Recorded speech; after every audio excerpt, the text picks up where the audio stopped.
سلاحی وجود دارد که بیش از هر سلاح دیگری رعب و وحشت به دل هر سرباز جنگجو می‌اندازد. توپ قدرتمندترین و کشنده ترین سلاح میدان نبرد است.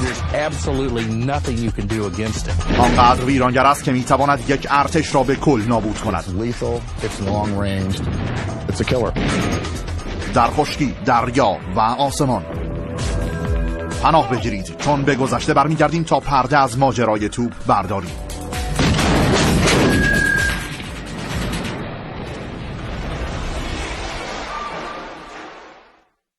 دانش جنگ افزارها. توپ میتواند دشمن را در هم بکوبد و باعث شود انسان برای پناه گرفتن شیرجه رود، کاری که هیچ سلاح دیگری نمیتواند انجام دهد. آخرین سلاح ارتش امریکا، توپ فوق سبک M777 پیشرفته ترین توپ در میدان نبرد است.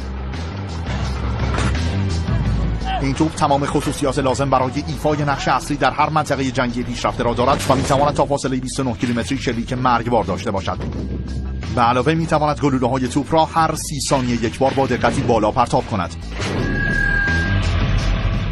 همچنین در آن از آلیاژهای پیشرفته تایتانیوم استفاده شده که 7000 پوند سبکتر از مدل پیشین است و آنقدر قابل حمل که میتوان از آن در هر نبردی به راحتی استفاده کرد. It's knowing that that's behind you, that that's supporting you, that the king of battle is there because it is absolutely precision fire. مأموریت M777 و توپخانه سالهاست که کوبیدن دشمن تا سرحد تسلیم شدن و ایجاد یک شکاف بزرگ در خطوط دفاعی دشمن است.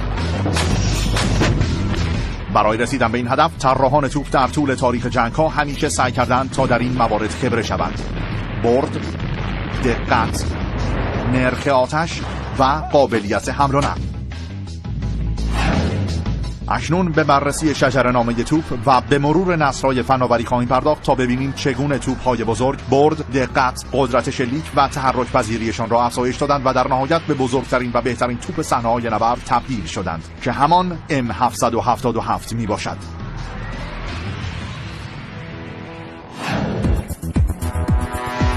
توپ یک مشکل اساسی دارد. سنگین است و کار با آن پیچیده. اگر خدمه این توپ‌ها به خوبی آموزش ندیده باشند و از مهارت کافی برخوردار نباشند، توپ نمیتواند مأموریتش را به پایان برساند. کار گروهی توپ را برنده میدان نبرد کرده و نسل جدیدی از مبارزان را خلق نموده است. Down through the years, artillerymen have set themselves apart as soldiers. It took a certain kind of a soldier to learn the drill, to learn what to do to man a gun. Crew drill is really interesting. It's fun to watch. It's hard to do. What it is a well-choreographed military ballet.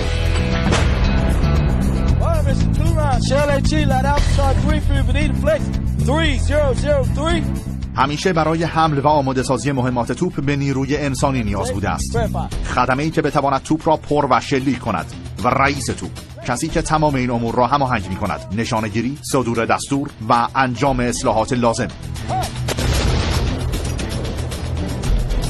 این نیروهای ماهر جزئی از توپخانه هستند. When you're in combat with artillery, all you really concentrate on is doing your job. And doing the best you can, putting as many rounds downrange accurately as possible. Field artillery, it's really a team. Only a team can do that. You have to have someone to see the target, to find the target, to compute the data, and to fire the weapon.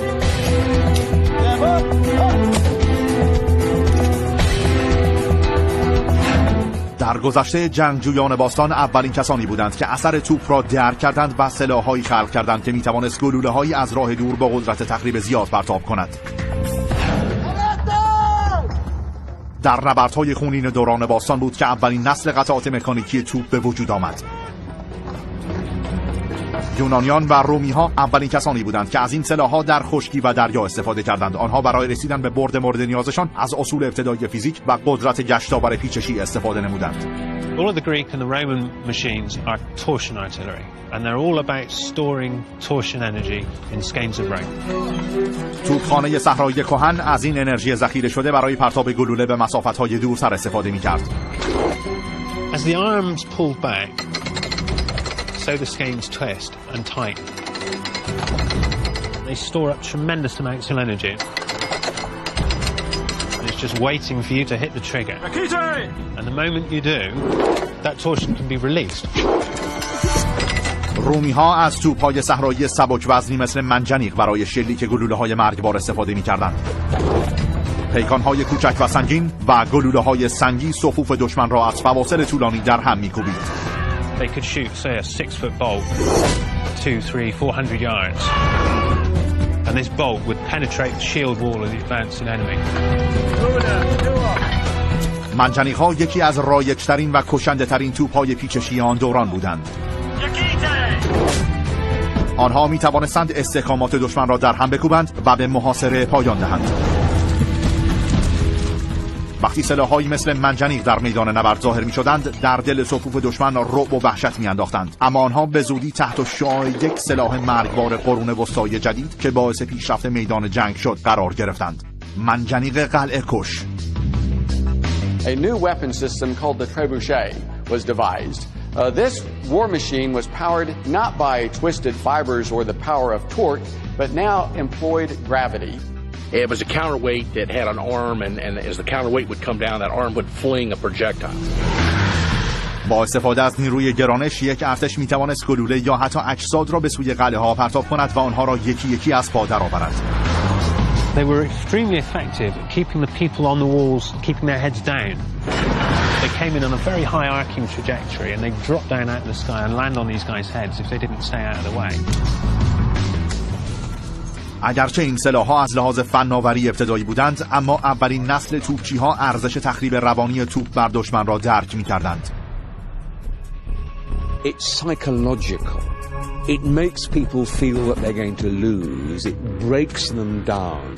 It drives them to despair. It's devastating to be under artillery fire. The very sound of the field artillery, whether it's the whoosh of the rocks on fire down to today's thunder, It's very frightening. There's absolutely nothing you can do against it. Here is a potent weapon. قدرت کشنده روانی آن در طول تاریخ تغییر نکرده است. Whether it's a medieval siege with your fortifications crumbling around you or cowering in a dugout on the battlefield of the Somme, it has the capacity to break the human spirit, to make men who were brave cry, make men run away. It can do that in a way that no other weapon can. چند صد سال دیگر طول کشید تا یک اختراع مهم به توپچی‌ها قدرت آتشی را که در آرزویش بودند داد. Say goodbye to your car, Al.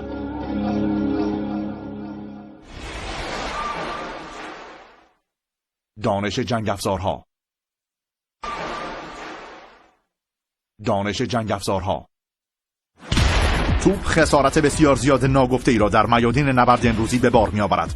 می‌تواند در اراده رزمنده‌ها رخنه کند، قوی‌ترین پدافندها را با خاک یکسان کند و از فاصله دور دشمن را ضربه فنی کند. اختراعی مهم قرنها پیش به توپ این قدرت باور نکردنی را داد. باروت. Gunpowder rewrites the rules of warfare. It was far more powerful than anything in use before. The shot from a cannon travels so fast. By the time you realise it's coming towards you, you're already dead. A round iron ball goes through field fortifications, masonry, and ranks of people. Nothing can resist the power of gunpowder. اختراع باروت چینی هاست که سلاح‌های امروزی را روز به روز و به سرعت مخرب‌تر می‌کند. به خاطر باروت توپچی‌ها بالاخره به برد و نیروی انفجاری ویرانگری که در دوران توپ‌های پیچشی فقط خوابش را می‌دیدند دست یافتند. سلاحی باروتی به نام توپ لوله‌دار پا به عرصه می‌گذارد و قرنها بر میادین نبرد حکمرانی می‌کند. no other weapon system has had the range or the lethality. توپ لوله‌دار ترکیبی است ساده از قدرت و حرکت و نیز برد ناشی از کاربرد باروت با حرکت پذیری به وسیله چرخ. When you say cannon today, what most people think of is a gun tube on a carriage that has wheels on it and you pull it. تکامل توپ لوله‌دار و استفاده کامل از قدرت فاجعه آفرین باروت در آن مدت‌ها به طول انجامید، اما آنها سالهای مدید سلاحی بی‌رقیب در میادین نبرد بودند. Up until the 1850s, cannons really don't change very much. They were a bronze tube or an iron tube that fired around.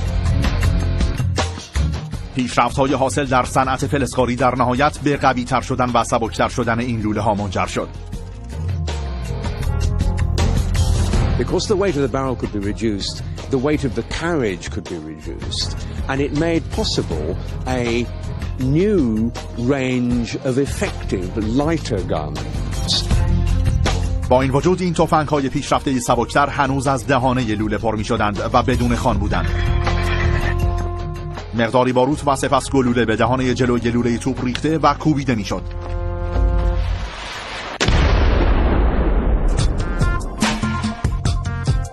توپ‌هایی که از دهانه لوله پر می‌شدند در بردهای کوتاه قدرت آتش زیادی داشتند. یک سلاح بدون خوان قرن 19 می‌تواند موتور یک خودروی پیشرفته امروزی را سوراخ کند. Take a bite of your car, Al. Fire!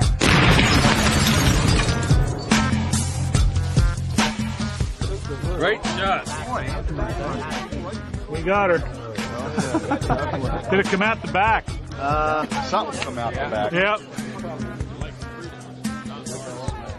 If you could keep the ball going straight, you could have probably lined the whole Confederate Army up and did a pretty good job on them.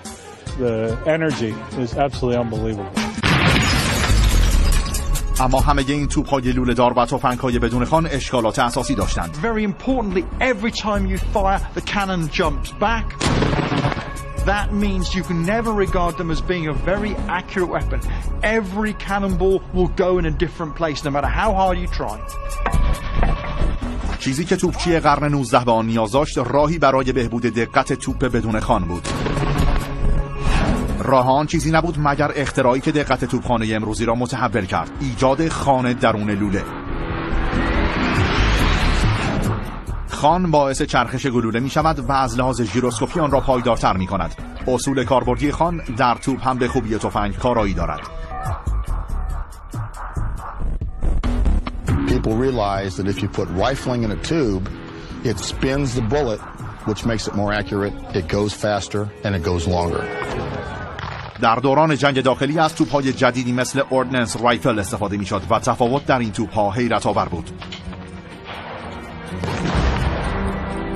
The 3-inch ordnance rifle, for instance, at 1,500 yards could hit a barn.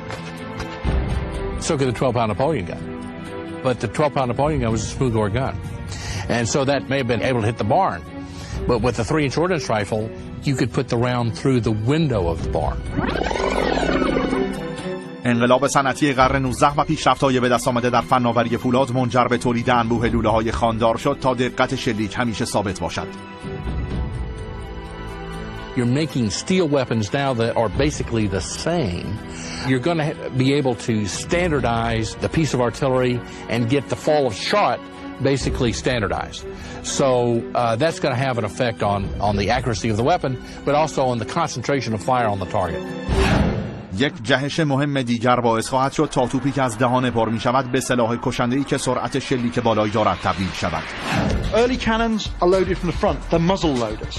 But with the development of a means of opening up the breech, the other end of the cannon, what you can now do is load more rapidly. And very importantly, you're not trying to force down the barrel the gunpowder charge and then the projectile on top. Instead, it can all go in one piece very quickly. ایده مسلح کردن از درون لوله جدید نیست. فکر این کار اولین بار در قرن 19 میلادی متولد شد. The problem was every time they fired, they discovered that the breech was not very well sealed. Early breech loaders had a tendency to leak gases at the breech and oftentimes explode in the face of the gun crew. Bad enough being killed by the enemy, but killed by your own gun? That's crazy. این اختراع مهم که تقریباً در تمام توپ‌های امروزی به کار رفته است، اولین بار در صحنه‌های کشنده نبرد جنگ داخلی آمریکا استفاده شد. The main breech loading piece of artillery was a British piece. It was the Whitworth rifle. The Whitworth design was one of the best. It was designed so that it could be used as either a muzzle loader or a breech loader. It had a screw in the back, and you undid the screw, the breech would open, you throw in the round, close it, and screw the thing back. مسلح شدن از ته توپ باعث ایمنی بیشتر توپچی‌ها شد. پس از چندی انواع گوناگون سلاح‌هایی که از ته مسلح می‌شدند با طرح‌های مختلف